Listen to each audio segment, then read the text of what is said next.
बच्चों, आज हम लोग रे ऑप्टिक्स में बात कर रहे हैं कि कोई पर्सन अपनी इमेज को मिरर में कंप्लीट देखना चाहता है तो इसके लिए मिरर का मिनिमम लेंथ कितना होना चाहिए।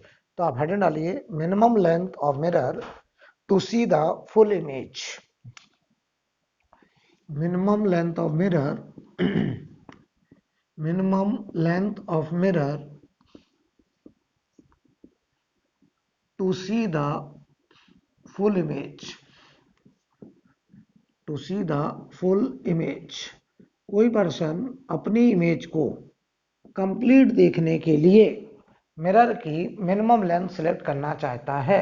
तो ध्यान दीजिए, अभी हम जो केस 1 कर रहे हैं उसमें मान रहे हैं कि पर्सन की जो हाइट है वो उसके पैर से लेकर के आंख तक, यानी फुट से लेकर के आईपीस तक इतनी हाइट है। इस हाइट को हम लोग कंसिडर नहीं कर रहे हैं, राइट। तो ध्यान दीजिए, मान लो ये कोई पर्सन है, ये कोई पर्सन है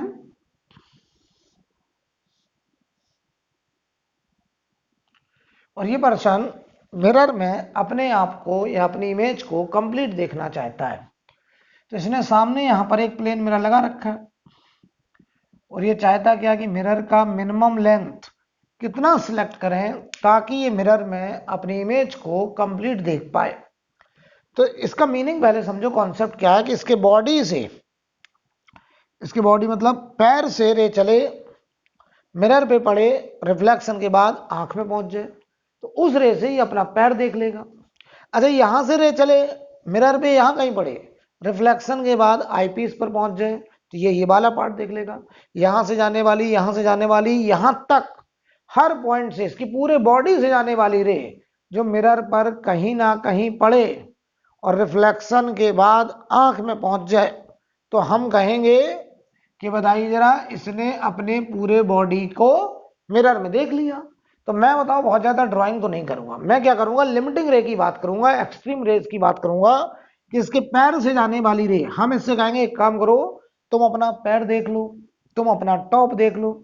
अगर ये पैर यानी बॉटम और टॉप पॉइंट देख लेगा तो बाकी पूरा पार्ट इसको दिखाई देगा, राइट। तो हमने क्या करा, इसके पैर से जाने वाली रे मिरर के बॉटम पे पड़ी यहां पे, तो हम बताओ यहां पे नॉर्मल ड्रॉ करेंगे ऐसे। ये एंगल अगर थीटा तो एंगल ऑफ रिफ्लेक्शन भी थीटा। ये देखो रिफ्लेक्टेड रेस के आंख में चली गई, ये एंगल थीटा। तो बताओ ये वाली रे जो रिफ्लेक्टेड रे है जो आंख में पहुंची है, और ये बताओ हमारी इंसिडेंट रे, बताओ जैसी ये रे आंख में पहुंचेगी तो इस रे से ये पर्सन कहेगा हम अपना पैर देख रहे हैं, राइट। इस रे से इसने अपना पैर देखा, हम इसे कहेंगे तुम एक काम करो, आप अपना टॉप पॉइंट और देख लो। तो टॉप इसका आंख है तो आंख से रे जाए, और इसका बताओ आई 0 तो आर भी 0, तो ये रे बताओ इसी पाथ पर बैक हो गई, इतना मिरर हमने हटा दिया, और ये रे बताओ रिफ्लेक्शन के बाद आंख में आ गई। तो हम कहेंगे ये जो मिरर है ये मिरर की मिनिमम लेंथ है। मिनिमम लेंथ मतलब इससे और छोटा मिरर अलाउड नहीं है। अगर ये पर्सन अपनी इमेज को कंप्लीट मिरर में देखना चाहता है तो मिरर की मिनिमम लेंथ इतनी होनी चाहिए। लॉजिक क्या है, उसके पैर से रे चले, मिरर पे पड़े, रिफ्लेक्शन के बाद आंख में पहुंच जाए। इसके आंख से रे चले, मिरर पे पड़े और रिफ्लेक्शन के बाद आंख में वापस आ जाए। बताओ ये अपनी इमेज को कंप्लीट देख लेगा। तो बताओ भाई, ये थीटा, ये थीटा, ये दोनों ट्रायंगल देखो, ये 90, ये 90, थीटा थीटा बराबर 90, 90 बराबर, और एक साइड कॉमन है, एक साइड कॉमन। तो ये ट्रायंगल 1 और ट्रायंगल 2 हो गए कॉन्ग्रुएंट। और अगर ये कॉन्ग्रुएंट हो गए तो देखिए भाई, अगर ये कॉन्ग्रुएंट हो गए तो ये देखो, अगर x, तो बताओ भाई यहां तक ये वाली हाइट भी x। तो जरा देखिए गौर से, पर्सन की हाइट, हाइट ऑफ मैन कितना है 2x, लेंथ ऑफ मिरर बताओ कितना है, मिरर की लेंथ बताओ कितनी है x, मिरर की लेंथ है x। तो बताओ मिरर की मिनिमम लेंथ जो x है बताओ इसका आधा, हाइट ऑफ मैन का आधा, तो जो लेंथ ऑफ मिरर होगी वो पर्सन की हाइट का आधा होगी। जो लेंथ ऑफ मिरर होगा वो पर्सन की हाइट का आधा होगा। अच्छा, अगर हम मिनिमम लेंथ के मिरर में काम चलाना चाहते हैं तो हमें मिरर जमीन से कितना ऊपर लगाना पड़ेगा। तो देखो, पर्सन की पूरी हाइट कितनी है, 2x, यानी पैर से आंख तक की हाइट 2x। तो ये मिरर जमीन से, ग्राउंड से, ये ग्राउंड है, ग्राउंड से कितना ऊपर लगाना पड़ेगा, x हाइट, यानी पर्सन के पैर से आंख तक की हाइट का आधा ऊपर लगाना पड़ेगा, राइट। और मिरर का जो टॉप पॉइंट होगा वो एकदम आईपीस के सामने होगा, क्योंकि हमने पर्सन की हाइट आईपीस तक ही कंसीडर करी है। और अगर उसे अपना हेड देखना है तो आंख से रे जाए और मिरर पे पड़े और रिफ्लेक्शन के बाद आंख में वापस आना है। ये नोट करिए पहले। लेकिन ये ख्याल रहे, इसमें हमने थोड़ा सा अप्रोक्सीमेशन ये लिया है कि पर्सन की हाइट पैर से लेकर के आंख तक है बस।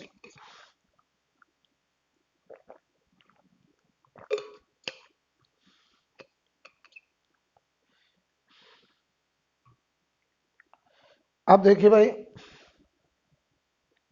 हटा दें इसको। अब देखिए, अब मान लो इस पर्सन ने कहा कि मेरी इस हाइट को भी कंसीडर करिए। ध्यान दीजिए, अगर हम पर्सन की आंख से लेकर के हेड तक की हाइट को भी कंसीडर करें, आंख के ऊपर जो हाइट है उसको भी अगर मैं कंसीडर करूं, तो ध्यान देना बेटा, ध्यान देना।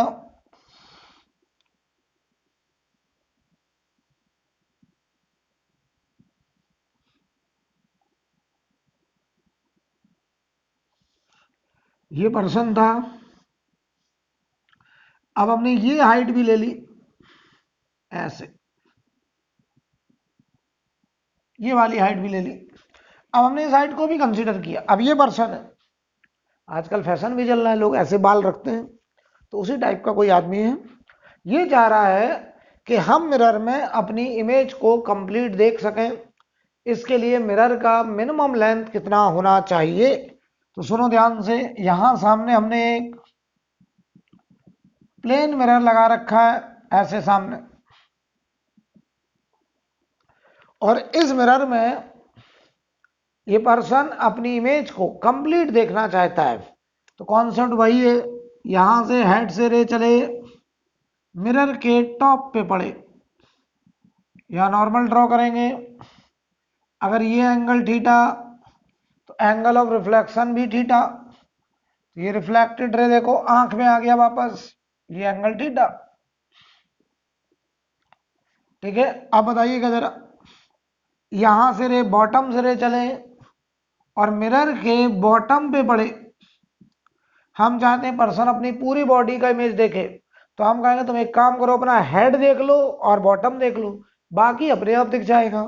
तो यहां से रे चले और मिरर के बॉटम पर पड़े, यहां कहीं, ये मान लो मिरर यहां तक है, यहां कहीं पड़े, ये इंसिडेंट रे, हम यहां नॉर्मल ड्रॉ करेंगे।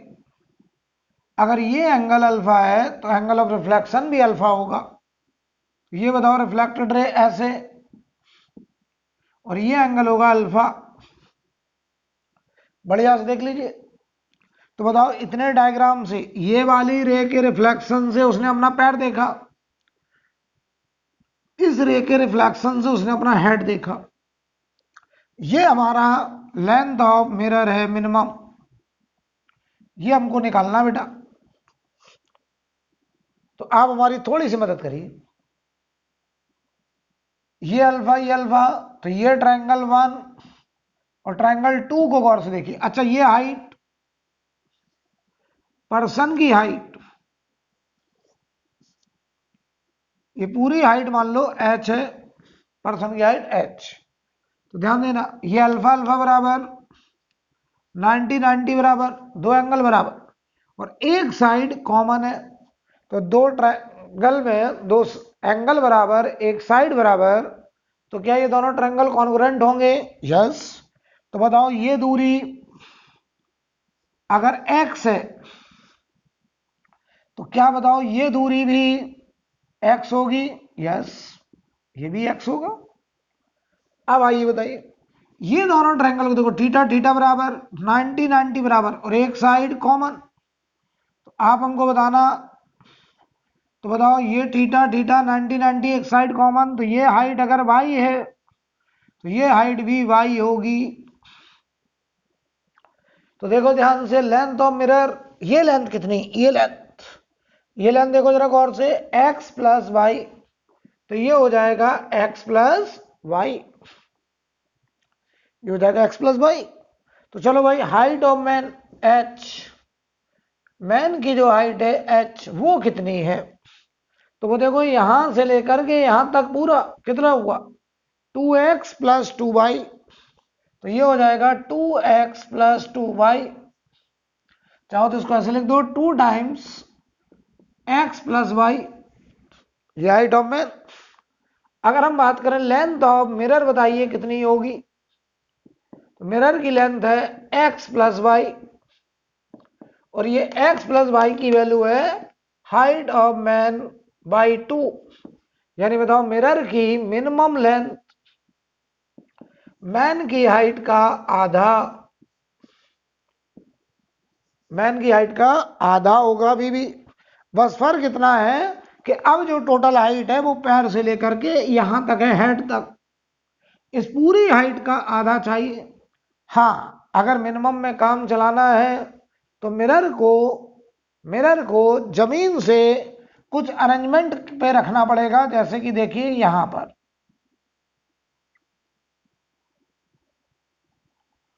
जैसे कि देखिए यहां पर, तो बताओ ये हाइट, ये कितना है, पैर से लेके यहां तक की हाइट 2x, ये कितना है x। यानी उस मिरर को, मिनिमम लेंथ के मिरर को हमें ग्राउंड से कितनी हाइट पे रखना पड़ेगा, x हाइट पे रखना पड़ेगा। कितनी हाइट पर, x हाइट पर। यहां देखो उसके हेड से कितना नीचे रखना पड़ेगा, तो यहां से देखो कितना नीचे, तो ये बताओ पूरा 2y है, तो यहां से देखो कितना नीचे, y नीचे रखना पड़ेगा, राइट।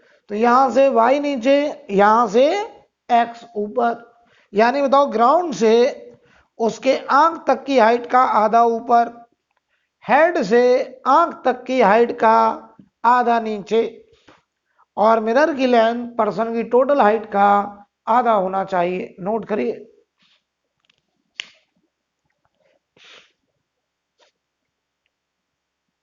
ठीक है, अब देखिए,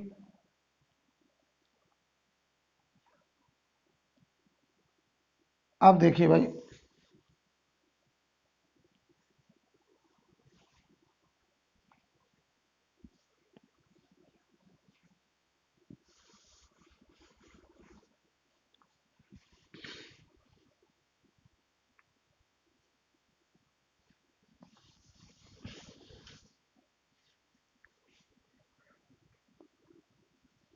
अब देखिए अगला case.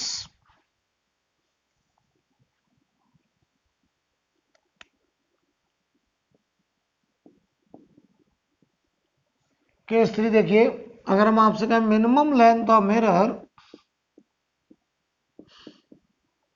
Minimum length of mirror, minimum length of mirror to see the full image, to see the full image of wall, to see the full image of wall, ठीक है, to see the full image of wall, and ये भी given है, observer, an observer at mid of wall and mirror, wall and mirror मतलब समझे, हमारे पीछे एक दीवार है यहाँ पे, ठीक है, इस वॉल की इमेज को हम इस सामने एक मिरर लगाए हैं, उसमें देखना चाहते हैं पूरा, और हम कहाँ खड़े हैं, मिरर और इस वॉल के एकदम मिड में खड़े हैं, मिड में, ठीक है। तो जरा ध्यान दें, अगर हमें सामने वाले मिरर में पीछे की वॉल को कंप्लीट देखना चाहते हैं तो इसके लिए मिरर की मिनिमम लेंथ कितनी होनी चाहिए, ये हमारा क्वेश्चन है। तो चलिए डायग्राम बनाते हैं, कॉन्सेप्ट तो वही रहेगा, देखना ध्यान से। ये मान लो पीछे की वॉल है, यहां से लेके यहां तक ये पीछे की वॉल है और इसकी हाइट है h, ठीक। और देखना यहां पर एक प्लेन मिरर हमने लगा रखा है और यहां पर एक पर्सन खड़ा है ऐसे ऐसे ऐसे।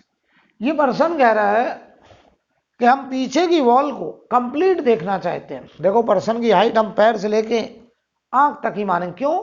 क्योंकि पर्सन ऑब्जर्वर है तो हमें इंपॉर्टेंट हमारी आई पीस है, तो हम यहीं तक देखेंगे, बस आई पीस तक की हाइट को ही कंसीडर करते हैं जनरली।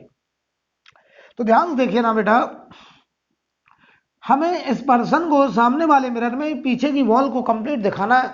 तो हमारा लॉजिक क्या होगा, हम इससे कहेंगे तुम एक काम करो, पीछे की वॉल का टॉप पॉइंट देखो। तो यहां से रे चली मिरर पे यहां कहीं पड़ी, यहां हमने ड्रॉ किया नॉर्मल, ये एंगल अगर थीटा, एंगल ऑफ रिफ्लेक्शन भी थीटा, ठीक है। तो बताओ इस रे से उस पर्सन ने पीछे की वॉल का टॉप पॉइंट देखा। हमने कहा एक काम करो, पीछे की वॉल का बॉटम और देख लो। तो यहां से रे चले, यहां कहीं मिरर पे पड़े यहां, तो बताइए जरा रिफ्लेक्शन के बाद आंख में आ जाए ऐसे। अगर ये एंगल अल्फा तो ये भी अल्फा होगा, एंगल ऑफ रिफ्लेक्शन। बताइए इतना मिरर ये जरूरत से ज्यादा था, ये हमारी लेंथ ऑफ मिरर आ गई मिनिमम। मिनिमम इतना मिरर होना चाहिए, ये हमको निकालना है। ध्यान देना, इतने डायग्राम से पर्सन पीछे की वॉल का बॉटम पॉइंट भी देख रहा है, यहां से रह गई रिफ्लेक्शन के बाद आंख में, यहां से रह गई रिफ्लेक्शन के बाद आंख में। तो बताओ इस रे से वो पीछे की वॉल का टॉप पॉइंट देख रहा है, इस रे से वो पीछे की वॉल का बॉटम पॉइंट देख रहा है, राइट। आप देखना जरा, आप देखिएगा जरा, इसको थोड़ा सा बढ़ा दे रहे हैं ऐसे डॉट डॉट डॉट में, ताकि हमको ट्रायंगल दिखना शुरू हो जाए। ध्यान दीजिए जरा, अगर हम आपसे कहें अच्छा ये मिड में खड़ा था, तो ये दूरी अगर डी है तो ये दूरी भी तो डी होगी, क्योंकि जो पर्सन है वो मिरर एंड वॉल के मिड पे खड़ा है। ये ऑब्जर्वर देखो इस वॉल और मिरर के मिड पे खड़ा, ठीक है। अब देखिए भाई, इसको देखो, ये ट्रायंगल 1, ये ट्रायंगल 2, गौर से देखिए, ये एंगल अल्फा, तो यार ये एंगल अल्फा होगा, ये एंगल 90, यार ये एंगल 90 होगा। दो एंगल बराबर हो गए, एक साइड देखो ये डी, ये डी बराबर, तो ट्रायंगल 1 एंड 2 आर कॉन्ग्रुएंट। तो अगर ये दूरी x1 तो ये दूरी भी x1, इतनी दूरी x1। अब आओ जरा ट्रायंगल 2 और ट्रायंगल 3 को देखिए, ट्रायंगल 2 और 3 को देखिए, अल्फा अल्फा बराबर 90 90 बराबर एक साइड कॉमन, तो क्या triangle 2 and 3 are also congruent? तो बताओ ये भी तो x1 हो जाएगा इतना, क्लियर। अब देखिएगा जरा, अब इधर आ जाओ, इस ट्रायंगल को देखो 4 और ये ट्रायंगल देखो 5, ट्रायंगल 4 एंड 5 को देखिए, अगर ये थीटा तो ये थीटा, ये 90 तो ये 90, ठीक है। और बताओ ये साइड ये डी है, ये भी डी है, तो एक साइड बराबर है, कॉमन है। अगर एक साइड बराबर, दो एंगल बराबर, कॉन्ग्रुएंस। तो बताओ ये दूरी अगर x2 तो ये भी x2। अब ट्रायंगल 5 और 6 को देख लो, थीटा थीटा 90 90 और एक साइड बराबर, तो ये भी कॉन्करेंट, ये x2। तो देखो ये पीछे की जो वॉल है इसकी हाइट, ये हाइट 3x2 प्लस 3x1, तो ये हो गया देखो 3x2 प्लस 3x1, यानी 3 टाइम्स x1 प्लस x2। अच्छा लेंथ ऑफ मिरर देखो, length of mirror, length of mirror जो होगा बताओ वो इतना होगा, ये हाइट, ये हाइट कितना आ रहा है x1 plus x2, x1 plus x2। तो जरा बताओ आप हमें, जो लेंथ ऑफ मिरर आ रहा है, जो मिरर की लेंथ आ रही है x1 प्लस x2, बताओ वो h का x1 plus x2 h by 3 आ रहा है, तो ये हमारा हो जाएगा h बाई 3। यानी मिरर की मिनिमम लेंथ पीछे की जो वॉल है उसका 1/3 होना चाहिए। ऐसा कब? जब ये ऑब्जर्वर कहां पे खड़ा है, मिड पे खड़ा है। नोट कर लीजिए, नोट कर लीजिए, एकदम क्लियर है।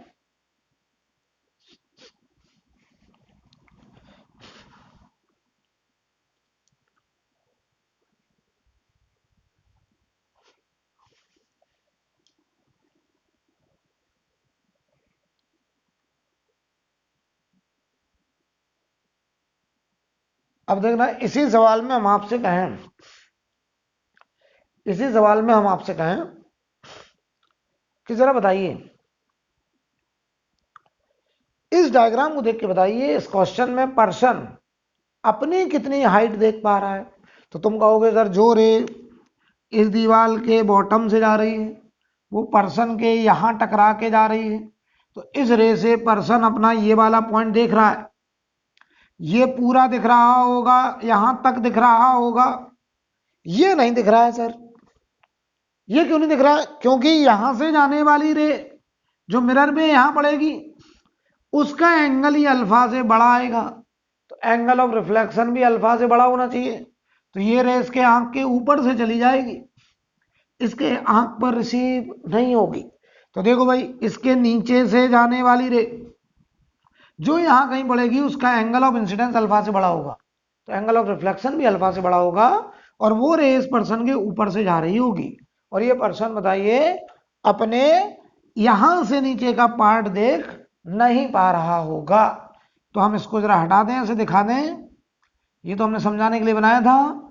मैं यहां लिखने जा रहा हूं कि इन दिस केस जब पर्सन पीछे की वॉल को कंप्लीट देख रहा है, उस केस में मिरर की मिनिमम लेंथ पीछे की वॉल का 1/3 होता है।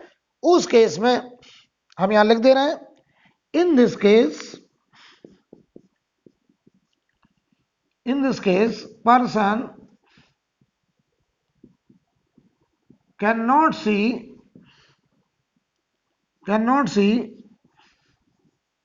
1/3 length of his height, 1/3 length of his height. वो अपनी हाइट का 1/3 नहीं देख पा रहा है। टोटल देखो उसकी हाइट 3x1, देख कितना रहा है 2x1, कितना नहीं देख रहा x1, यानी 1/3 नहीं दिख रहा है, 2/3 दिख रहा है। नोट करिए।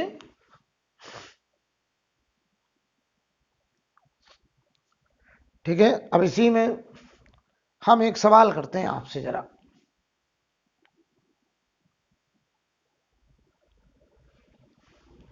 हटा दें इसको।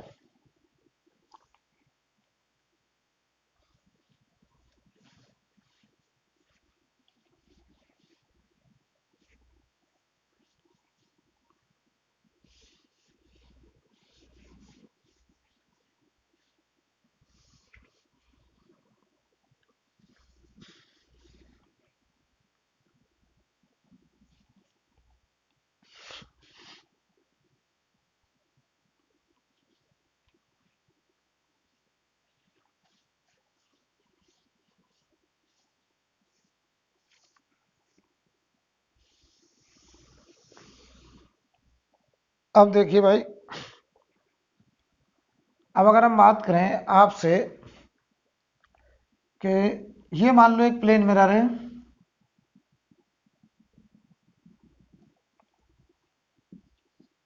और यहां पर एक ऑब्जर्वर है, ये उसका आई पीस है, और यहां पे एक रोड है ऐसे, और ये मिड में खड़ा है, ये दूरी डी, ये दूरी भी डी, ध्यान से देखिएगा। अब हम उल्टा करें, हम कहीं मिरर की लेंथ मान लो 5 मीटर है, और यहां पीछे एक रोड है, इस रोड पर एक कार इधर की तरफ भाग रहा है, और इस कार की जो स्पीड है वो मान लीजिए 3 मीटर पर सेकेंड है। हम आपसे कहें ये पर्सन इस मिरर में इस कार की इमेज को कितने टाइम तक देख सकता है, तो लिखें find time during which image of car is visible in the plane mirror.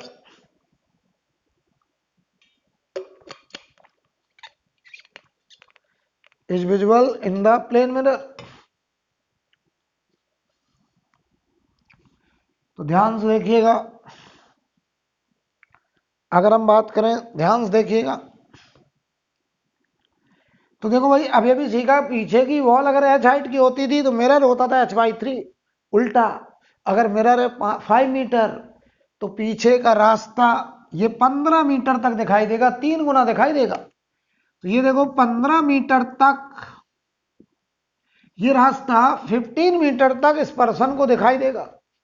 तो जब तक ये कार इस 15 मीटर के अंदर होगी कहीं भी, क्या इसके आंख में इस मिरर से रिफ्लेक्शन के बाद रे पहुंच रही होगी? यस।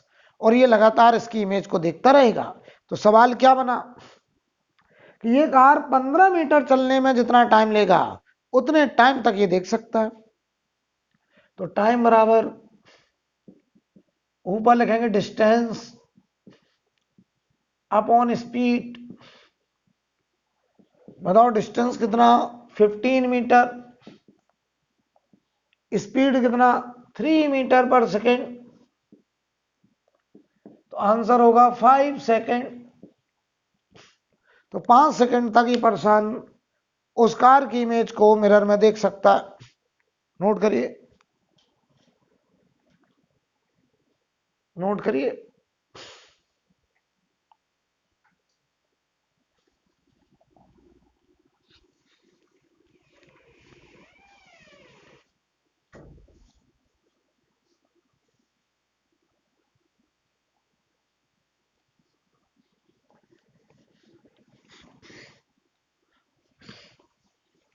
ध्यान दीजिएगा जरा, motion of object and image. अब हम बात कर रहे हैं motion of object and image का, समझते हैं जरा।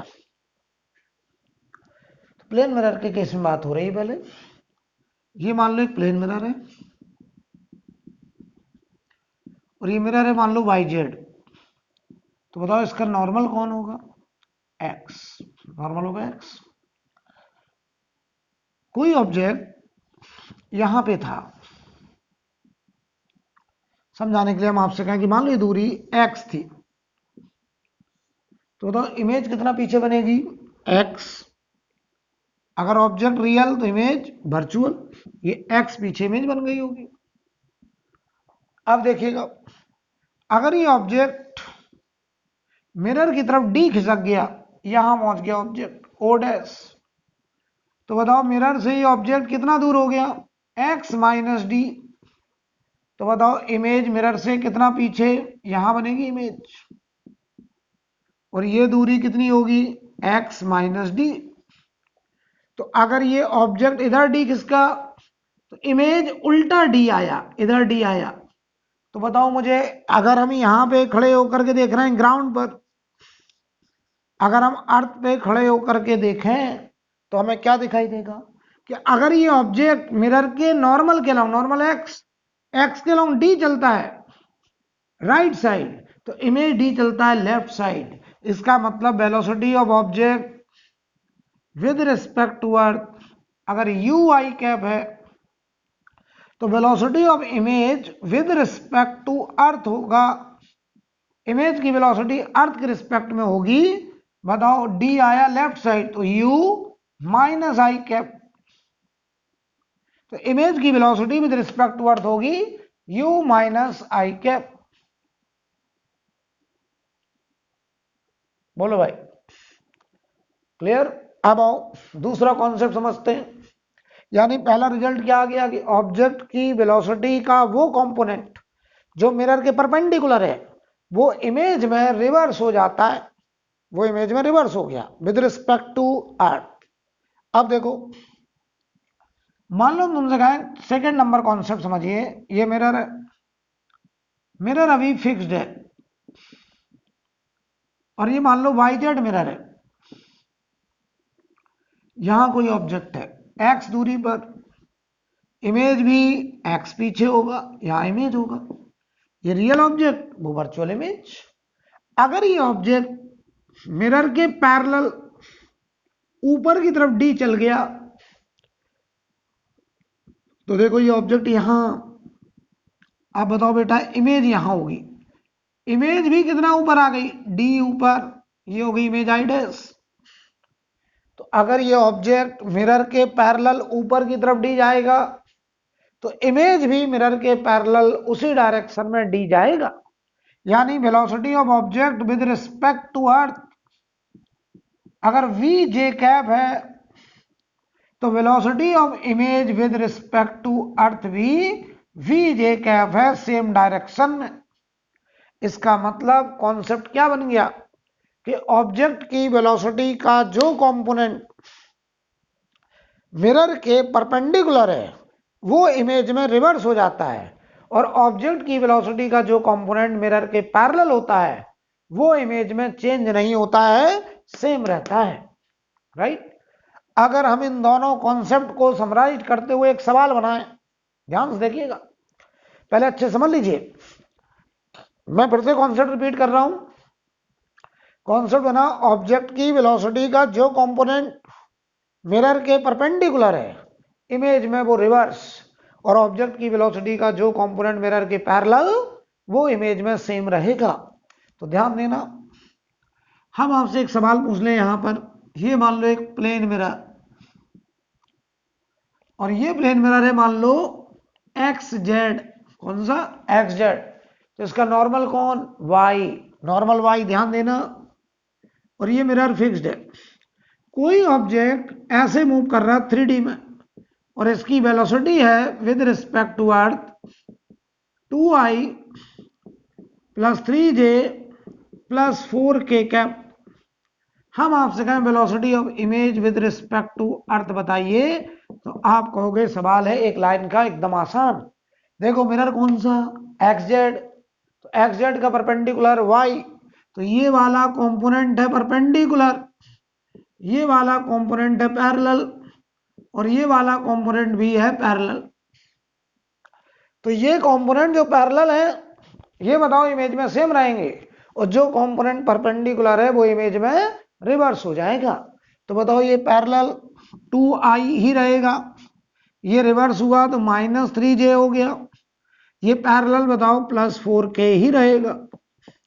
तो जो कंपोनेंट ऑब्जेक्ट की वेलोसिटी का मिरर के परपेंडिकुलर होता है वो इमेज में रिवर्स हो जाता है, और जो कंपोनेंट ऑब्जेक्ट की वेलोसिटी का मिरर के पैरेलल होता है वो इमेज में सेम रहता है।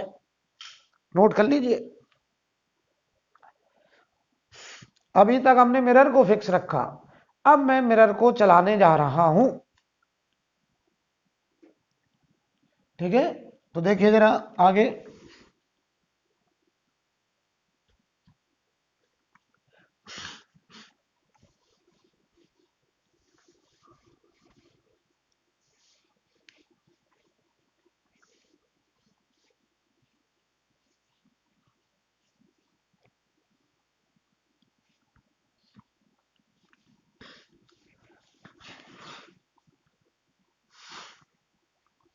चलिए देखिए, अगर हम आपसे कहें ये मान लो एक प्लेन मिरर है और बेटा ये वाईजेड मिरर है। कैसा वाईजेड? इसका नॉर्मल कौन है? एक्स। यहां कोई ऑब्जेक्ट है, ये दूरी एक्स है, इमेज कितना पीछे बनेगा? एक्स पीछे इमेज बन जाएगा।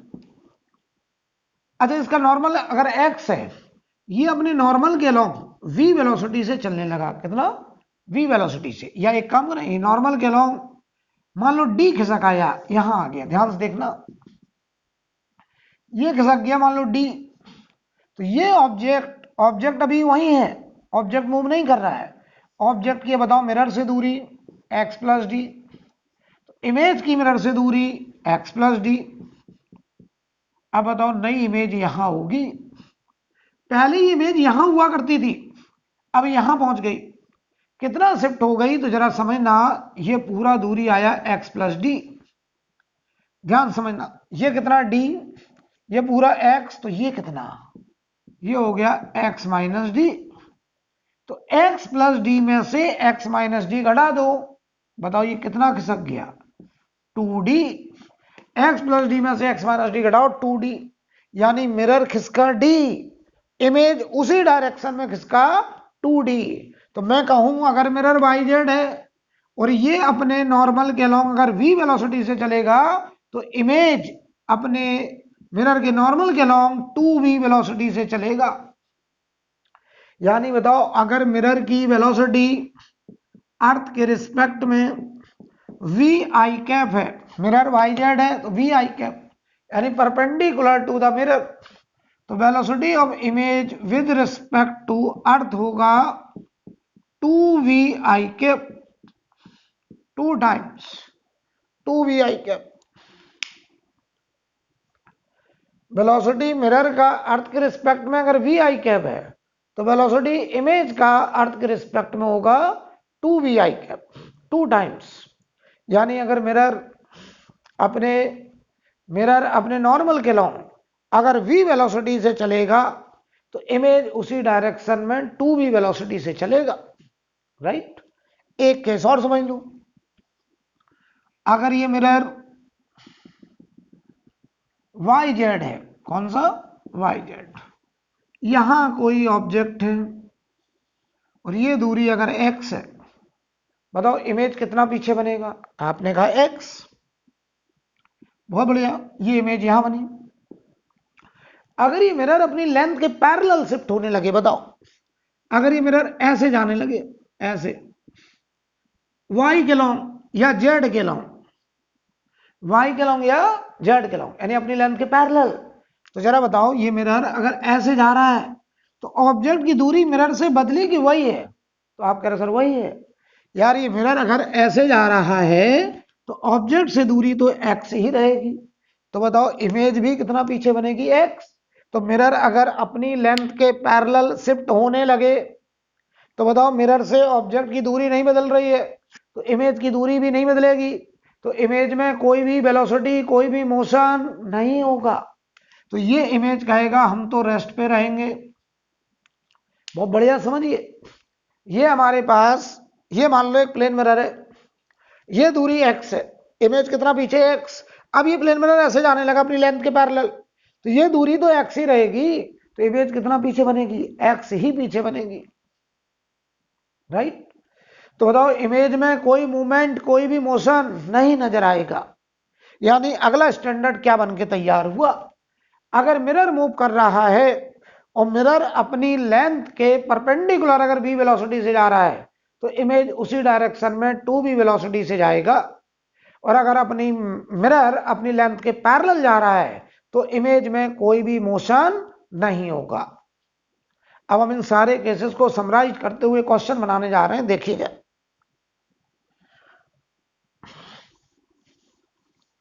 हम इन सारे केसेस को समराइज करते हुए सवाल बनाए, देखिएगा जरा।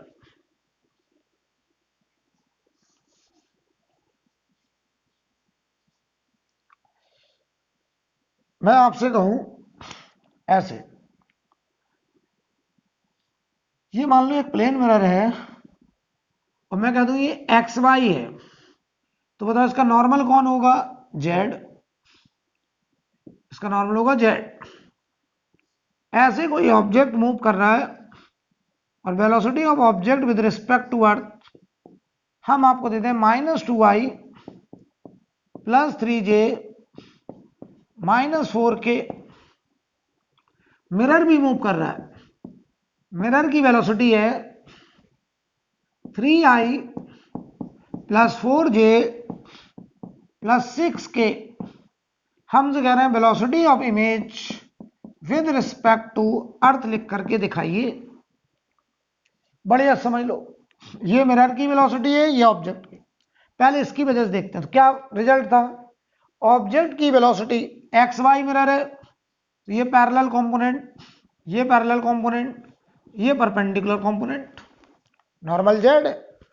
तो ऑब्जेक्ट की वेलोसिटी के जो पैरेलल कंपोनेंट होते थे वो इमेज में सेम रहते थे, तो -2i प्लस 3j सेम रहेगा।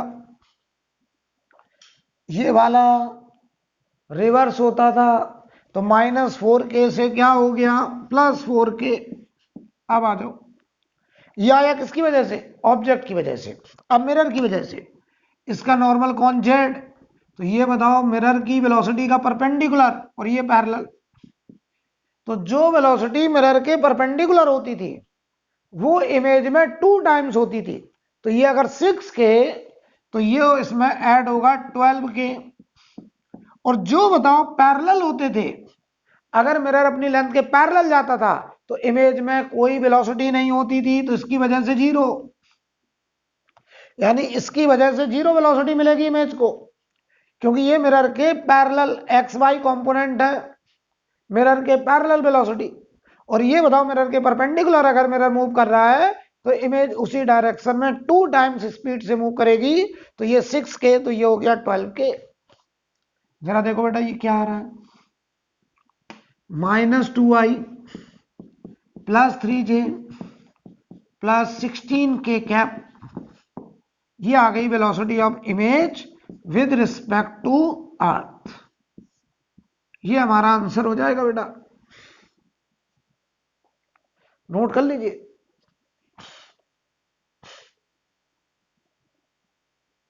ठीक है, क्लियर है? आगे देखिए अब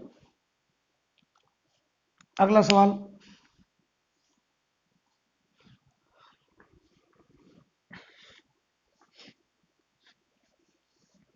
अगला सवाल देखिए, अगले क्वेश्चन में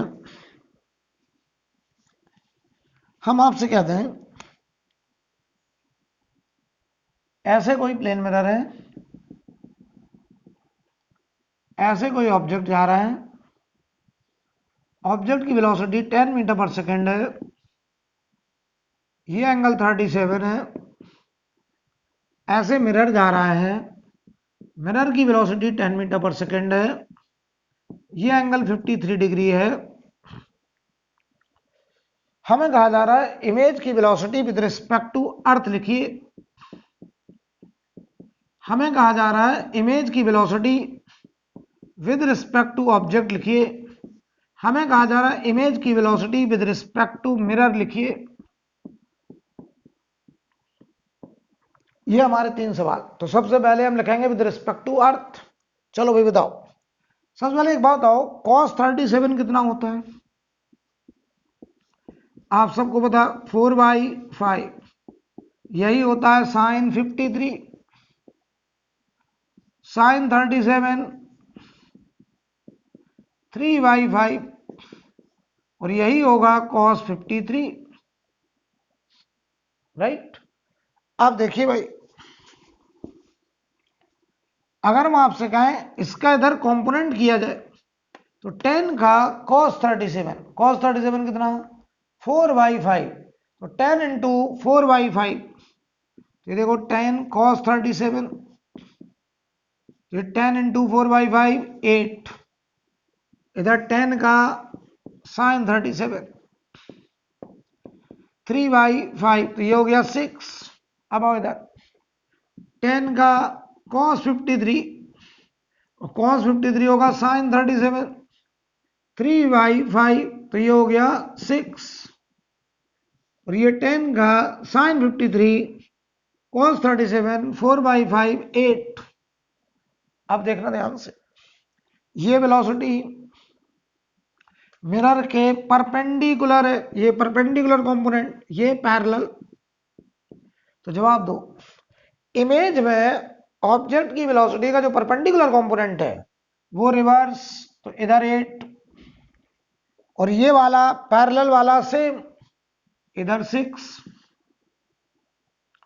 अब ये मिरर की वेलोसिटी का परपेंडिकुलर कंपोनेंट, ये मिरर की वेलोसिटी का परपेंडिकुलर कंपोनेंट इमेज में उसी डायरेक्शन में 2 टाइम्स 12, और ये वाला मिरर के पैरेलल, इसकी वजह से 0।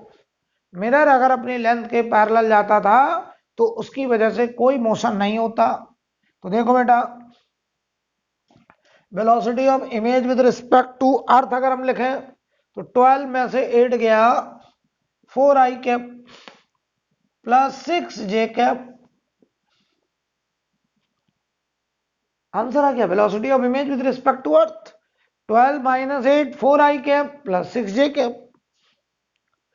इमेज की velocity with respect to object कही जाए तो इमेज की velocity with respect to earth में से ऑब्जेक्ट की velocity with respect to earth minus कर दीजिए। तो बताओ, इमेज की velocity with respect to earth ये है, तो 4i plus 6j minus object की velocity with respect to earth 8i plus 6j, 8i plus 6j। तो ये बताओ कितना हो गया, -4i। देख लो बेटा, 4i में से -8i, 6j कैंसिल, तो -4i, यही आएगा, यही आएगा। क्लियर। अब आओ, इमेज की velocity with respect to mirror, तो इमेज की velocity with respect to earth में से मिरर की velocity with respect to earth minus कर दो। तो इमेज की velocity with respect to earth आई है 4i प्लस 6j, इसमें से माइनस कर दो मिरर की वेलोसिटी 6i प्लस 8j। देखो, हमको ये रिलेटिव वेलोसिटी निकालनी इमेज की, किसके रिस्पेक्ट में, मिरर के रिस्पेक्ट में। तो रिलेटिव मोशन में क्या फंडा था कि इमेज की रियल वेलोसिटी में से मिरर की रियल वेलोसिटी माइनस कर दीजिए। तो बताओ बेटा, ये कितना आ रहा है, 4i में से 6i गया -2i, 6j में से 8j गया -2j, ये आ गया इमेज का velocity with respect to mirror. I think clear. Note करो इसको आप।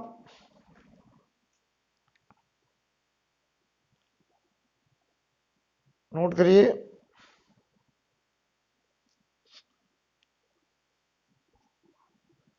इसके आगे हम लोग कल बात करेंगे, आज मैं यही रुक रहा हूं।